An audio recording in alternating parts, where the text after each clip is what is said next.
નમસ્કાર મિત્રો, ખાસ કરીને આ વિડીયો દ્વારા આપણે માહિતી આપવાની છે કે ચોમાસું છે ખાડીમાં આવી ગયું છે, સાથે 19-20 તારીખથી પ્રી મોન્સૂન એક્ટિવિટી ચાલુ થવા જઈ રહી છે અને સાથે સાથે વાવાઝોડા વિશે આપણે થોડીક માહિતી આપી હતી, એ વિશેની ચર્ચા કરવાની છે. સૌપ્રથમ આપને એ જણાવી દઉં, હમણાં થોડા દિવસ પહેલા આપણે ખરીફ પાકમાં પાયાના ખાતર વિશેનો એક વિડીયો મૂકેલો હતો, એટલે એ વિડીયો પણ આ વિડીયોના અંતમાં સાઈડમાં બતાવવામાં આવશે, એટલે દરેક મિત્રો આ વિડીયોના અંતમાં વિડીયો જોઈ લેવાનું છે. હવે સૌપ્રથમ માહિતી આપવાની છે કે ખાડીની અંદર ચોમાસાનો પ્રવેશ થઈ ચૂક્યો છે. જેવી રીતે જોવા જઈએ તો આમ તો 15 મે આસપાસ અથવા તો એના પછીથી 15 થી 20 મે આસપાસ ચોમાસાનો પ્રવેશ છે એ બંગાળની ખાડીની અંદર થતો હોય છે, પણ આ વર્ષે ચોમાસું આપણે વખતો વખત જે માહિતી આપતા આવ્યા છે એમ કે 2-4 દિવસ વહેલું ચાલી રહ્યું છે, જેને કારણે 13 મે 2026 ના રોજ ચોમાસાનો પ્રવેશ છે એ અંદમાન નિકોબાર ટાપુ પર થઈ ગયો છે. એનો મતલબ એવું સમજવાનું આપણે કે બંગાળની ખાડીની અંદર ચોમાસાનો પ્રવેશ ક્યાંય ને ક્યાંય થઈ ચૂક્યો છે. હવે સત્તાવાર હવામાન વિભાગ જે જાહેરાત કરે તે, પણ જે આપણું પ્રિડિક્શન પ્રમાણે ત્યાં સુધી ચોમાસું પહોંચી ગયું છે અને હવે ઝડપથી આગળ વધી રહ્યું છે.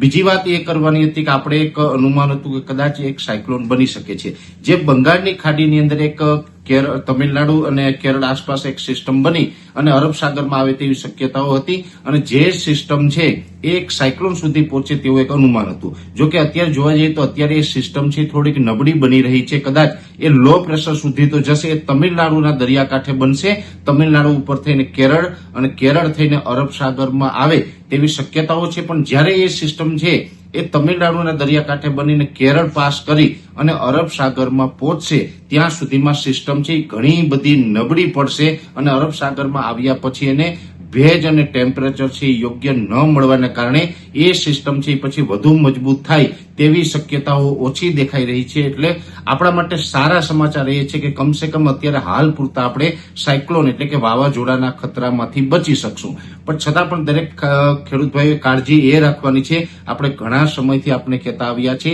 કે 19-20 તારીખ આસપાસ કદાચ પ્રી મોન્સૂન એક્ટિવિટી થઈ શકે છે. હવે એ પ્રી મોન્સૂન એક્ટિવિટીની શક્યતાઓ વધી ગઈ છે, કેમ કે આ જે સિસ્ટમ છે એ સિસ્ટમ મજબૂત બનીને આગળ ચાલે છે, એનો જે ભેજ હોય છે એ પણ આપણા તરફ આવી રહ્યો છે, અને અત્યારે સ્વાભાવિક રીતે પશ્ચિમના પવનો છે એની ઝડપ વધારે છે, ભેજવાળા પવનો આવી રહ્યા છે. સાથે આપણે રાજ્યભરની અંદર ભીષણ ગરમીનો છેલ્લા 1 મહિના કરતા વધારે સમયથી સામનો કરી રહ્યા છે, એટલે તમામ પરિબળો છે પ્રી મોન્સૂન માટે અનુકૂળ છે. એટલે હવે આપણે 19 અથવા તો 20 મે થી રાજ્યના અલગ અલગ વિસ્તારોની અંદર પ્રી મોન્સૂન એક્ટિવિટીની શરૂઆત થાય તેવી શક્યતાઓ જોવા મળી રહી છે, જેમાં ખાસ કરીને સૌરાષ્ટ્રના દરિયાકાંઠાના ભાગો અને દક્ષિણ ગુજરાતના ભાગોની અંદર આ પ્રી મોન્સૂન એક્ટિવિટીની શક્યતાઓ વધુ છે. બીજા વિસ્તારમાં પણ પ્રી મોન્સૂન એક્ટિવિટી થઈ શકે છે, પણ ત્યાં એકદમ છૂટાછવાય અને સામાન્ય થાય અથવા તો બિલકુલ ના થાય.